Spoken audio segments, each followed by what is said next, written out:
Hey there, YouTube family. This is Josh with Stocks with Josh, and this is Wall Street Wednesdays. I'm here with my man. What's up, good people?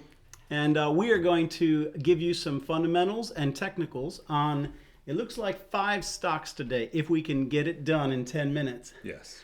All right. Hey, hit that like, subscribe, and that notification bell if you enjoy Wall Street Wednesdays. And in the comments section, let me know which stock you'd like me to cover. I'm not going to cover the same stock week to week. We're going to do something new each week. So our first stock this week, Larry, is Lucid. Lucid. What are your thoughts on Lucid? Lucid is a good car company.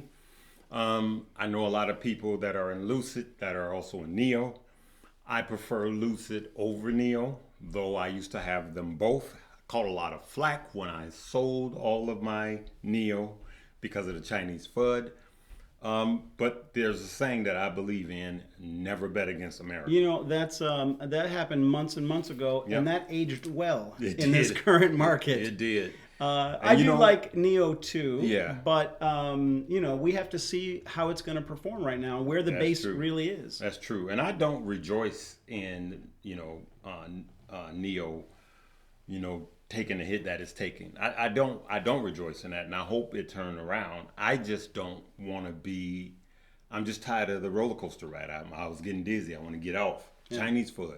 We're going to delist. No, we're not. Everything's fine. We're going to delist. No, everything's fine.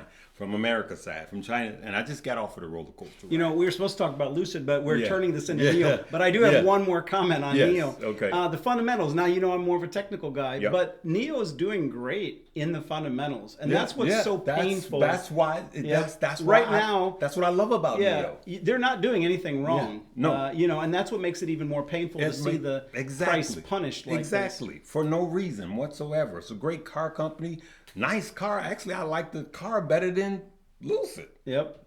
But Lucid, Lucid reports 30,000 EVs reservation. So 30,000 reservations. Wow. And they raised the price. Hey, that's pretty good when And you that's can not- sell yes. more than you can make and increase the price. You're And- doing yep. something right. And that's on the Air series, which I drove. I drove the Lucid Air. And I just got that video, never posted it. But I drove it. Beautiful car. Groundbreaking technology. Luxury for an EV. So as far as luxury, it blows Tesla out of the water. Now I'm gonna, according to me. we're talking about Lucid, but Yes. I'm finding myself wanting to go to Tesla and Nio. Yeah. I got to tell you personally Yeah. that Tesla is becoming more and more common. You know what? I think we'll do them a favor by just moving stuff down and talking about these 3 right now. Okay. Let's do that. Well, I'll tell you, yeah. So I'm just talking on a real personal level Okay. that Tesla is becoming more common. Yeah. Right now, there was a moment in time, and I'm not saying I don't love the car. Right. But right now, Lucid has that little bit of that buzz Yeah. or that new feeling, the new stylish car Yeah. that not everybody's seeing. Oddly enough, Kathy Wood just sold some positions in Tesla and bought GM. Really. Yeah, and probably because she feels like she needs some legacy to balance out the portfolio, somebody that's paying dividend, that type of deal. And I think that's why she did it. The timing just, like, they're not going to deliver anywhere even remotely close to what Tesla is delivering. It's just as impossible. But Well, on Tesla, I get asked all the time because there's people who are still in profit on Tesla, Yeah. and they're asking me if they should sell their Tesla.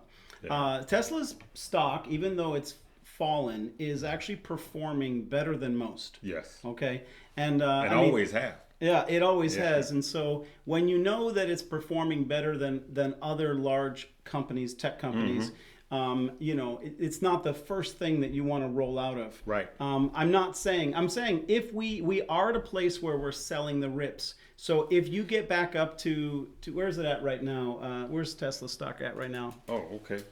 Let's see here. I thought you had it. It wasn't on the list. Okay, 800. Okay, there we go. I'm going to tell you that 800 right on the head. Yeah, that I wouldn't be selling at 800. I think that when we get through this current dip that we're in, you do need to begin to consider, if it's not a long-term play for you, taking profits above 900. And it's not to say that this entire market couldn't recover and it could make all-time highs. But while we're in this current volatility, you got to be careful you don't get caught at 800 and it drops even lower. Yes, I agree with that. But you and I had this conversation. I think that Tesla, in the long run, at the bottom of a recession, I'm sorry for those of you that's holding it, but I believe that you'll be able to pick it up for $550. That would be phenomenal. During the recession, I believe you could pick it up there. And so that doesn't mean sell where would what you you begin? have. Where would you consider beginning to dollar cost average? At that 550 or any higher? I would consider dollar cost averaging into Tesla when the S&P 500 reaches 38. Okay. Well, that's a good technical price point. That's where I am when it actually 38.40. 38.40. Yeah, I would agree with you. I wouldn't be dumping my Tesla right here personally, but I would let's observe it. As you said, if we get down to 38, I don't believe that Tesla will get that far down, even if we dropped to that 38 level. Right. It wouldn't shock me if we came down $50 to $80, but I don't think we're going to get much lower than that. And I hope we don't. Yeah, because we'll see. I have some Tesla. Yeah. I hope we don't. Okay, I want to give the people. Did you want to add anything more to the? Okay, I want to give the people some commentary on Alibaba. Okay. About to go on Amazon. We're going to skip over because now we got to make up time. That's right. So I'm just going to say that Alibaba is at historic price points. So we got to go all the way back to roughly 2016 to get to this current price. And last time I called Alibaba as a buy, and when it came down and hit 76, that just seemed ridiculous to me. If we have an extremely volatile next couple of days, it wouldn't surprise me if we flashed down into that range. But I personally find Alibaba attractive at this level. I'm going to be watching it very closely for a re-entry and to add to my position. Yeah, we got to go back to 2016 to get these prices. Yeah. But they haven't done anything wrong. No, they haven't done anything wrong. What's wrong with Baba? It's a Chinese That's the biggest company. issue. That's it. Yeah, their workforces are tied up. They're not at work. Yep. There's a lot going on in the country right now. Yes. But again, I'm a little bit more of an optimist when it comes to the big picture. Right. These things are going to get resolved. It's not going to continue on this way forever. They need to make money. They're going to get back to work, and they're going to begin to grow that company again. Absolutely. I'm just going to say this on the charts that, Larry, which one takes us to the charts here? Right there. Okay, so I'm just going to point out real quick, guys, that, I love seeing bullish divergence. And we have it right here. This is great bullish divergence. So you see the prices coming back to its recent lows, but the RSI is showing us that the selling pressure is not coming back to its low. It's actually way up here. So which one takes us back? So are we back? Okay, great. So I like the charts right now on Alibaba. Last time, my guys, I'm not telling you to go out and buy it. I'm just telling you that we have some bullish indication that's very clear on Alibaba. I will tell you that a lot of the other charts I'm looking at right now, we have flat RSIs, so very unappealing. But this particular chart has got just a beautiful RSI with bullish divergence. So hey, let's touch, Larry, where are we at on time? We're going to touch on Volta. A lot of people, I'm not going to cover Volta every week, but let's jump into the charts on this. Okay. So are we on that chart, Larry? Yes. So we're at 1 and 4. Okay, very good. Yeah. All right. So I've told you guys about this trend line, and we have been maintaining it. We did break below it, and we have come back up to it. And so what I like about that is it's respecting the trend line. We do have bullish divergence on the RSI here as well. It's not as sharp or up-leaning as I would like, but it is there. We are flattening out, and this is the most important indicator for everybody to take an eye on. The volume is increasing. The number one problem that we have with most of the stocks that I'm looking at right now is that the volume is decreasing, right? And so when at the end of the day, price is, we always want the price to go up unless we're shorting it. But the other thing that we want to see is we want to see the volume increase to show us conviction that other people besides us are buying into this. And Volta's got great volume right now, Larry. It is because it's oversold. I would agree. And that's why, because of all of the, so there's other people like me out there that look for distressed companies like this, that are oversold, that have issues that can be solved, meaning a strong CEO, right? Which this company does not have at this time, right? Yeah. They don't have anybody at the helm. They have no captain at the helm of a ship during the great bearish storm. And so a lot of people see that as fear, and a lot of people run in fear. I'm running to the burning building to catch the falling baby because I've made money on companies like this. Now, if they, I actually, this is going to sound weird, I don't want them to get a CEO until all of this falling is over. You mentioned that before, and I think you're right about it. And then when the falling knife stops falling and then they get a good CEO, because it's giving us time to DCA when we want to, it's waiting. I'm waiting on the S&P to show me where it's going to bottom out at. And then I want to start getting in, all right? But it's still falling. And the whole market is falling. So they can get a CEO now, and it won't have as big a pop. You know what I'm saying? I think it's a very valid point. And so after that, they get a CEO, and then we could really make some money on this play. I think you're right. So I'm going to give you some very straight talk on Volta. Okay, we have, in my mind, positive volume. We have positive RSI. But the price has been negative. I'm going to say to you that we're at $2, $1.90. And listen, if you jumped in with your entire with a big chunk of your change. Don't do it. And there's no reason why this couldn't drop to $1 in a volatile environment. So you'd lose half of your money. Okay, so I'm going to go back to some of the technicals that I've been giving you guys, or at least the technical trading philosophies or concepts about dollar cost averaging. If you're interested in Volta at this level, break up your orders, right? If you want to accumulate from $2 down to $1, that you'll get an average price maybe at $1.50. I'm going to give you guys some of the areas where we're going to hit a little bit of resistance. I don't think it's going to be that much resistance, but we're going to hit a little resistance at $3 and $4. And if we can break past those, the next range is $6. So it's setting up for a nice risk range where we have a certain degree of loss beneath us and a higher degree of potential gain above us. So those are my thoughts on Volta. And there's things happening with Volta even in this environment. They collaborated with the state of Michigan, and this makes their 6th paid partnership with an electric power utility.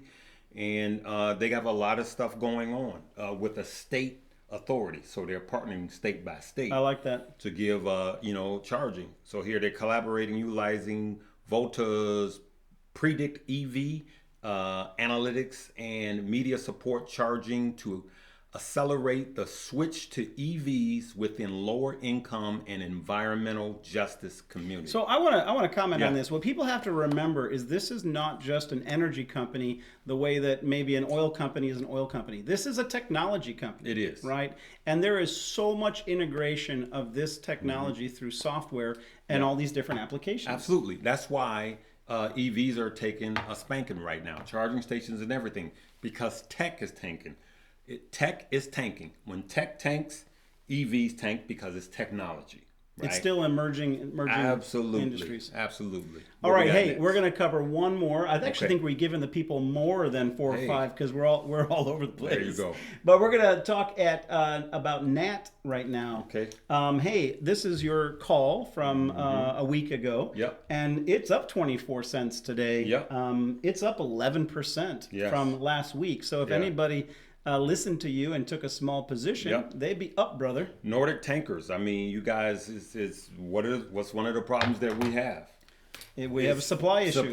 Massive supply issues. Exactly. Getting worse. Exactly. And how was things getting there? Through tankers. You ordered some roofing, you ordered some windows, you ordered some furniture, you ordered something, even a doll. Where is it? It's on one of these tankers or one of these ships bobbing on the ocean, Yep. trying to get here. And so the supply chain, there is money to be made off of a weakening supply chain. Larry, do you remember in the last, in the 2008, 2009 recession area, Yeah. where we had supply issues then? Yes. And moving into the recession, and dry ships went from Right. $2.95 to $129. Yeah. You know, you only have to watch that happen one time That's before it. you begin to remember to keep an eye on those Keep an eye on it. shippers. And they're delivering oil. Yeah. Like, oil is up. Yeah. You know? And so these are the things that we have to look at. What are all of the things connected to oil, right? So we know we went into energy. We knew that oil was, went up over $130 a barrel. Normally it's like $56 a barrel, and then it goes up to $74 a barrel. We had $130 a barrel on oil. But that's when I go into the tankers. I was into oil tanking in 2008 and made a lot of money back then because it fared well during the recession. Yep. Yeah, I would say, again, it's not the play that you go and dump all your money into. No. But I would actually say that I am comfortable taking an entry position in this company right now. And I will tell you this. This is, for me, this is not a whole play. This would simply be a swing play for me. And very small. I'm actually following, I brought it to Josh, but I'm following his plan on his page. So we're all participating. I appreciate Yep. that. That's cool, man. Yep. And I'm following your call. So There you go. we're doing it together. There you go. So hey, man, that's going to wrap us up for Wall Street Wednesday Stock Edition. We're Yep. going to follow up with a Crypto Edition. Let's share this button with the people right here, that blue one. All right, hey, that's right. Larry keeps me on task, doing what I need to do. Hey guys, in the link, the description of this video, please go ahead and download Moomoo, fund it with $100, and you guys can follow us along on the Small Account Challenge. We are doing great things there. I think it's going very well, and you guys are gonna, right now, it may not be the perfect time to grow your wealth, but you Right. guys can grow your knowledge. And there is going to come a moment in time in which the market's going to be producing more wealth, and you Yes. want to be prepared as best you can. I have seen it. Larry and I have both seen it. That a lot of friends, and even there's times in the last 20 years where we've pulled away. Absolutely. Right. Yep. And you would say it was the biggest. Not that you can't qualify things as the biggest mistake. Josh, but big it financial. was a big mistake. Learn from our mistakes is what he said. For sure. Yeah. Absolutely. But we're going to cut it off. I appreciate you guys letting me be part of your financial journey, and Hey, live, love, laugh, and learn, good people. blessings. Blessings. Bye-bye.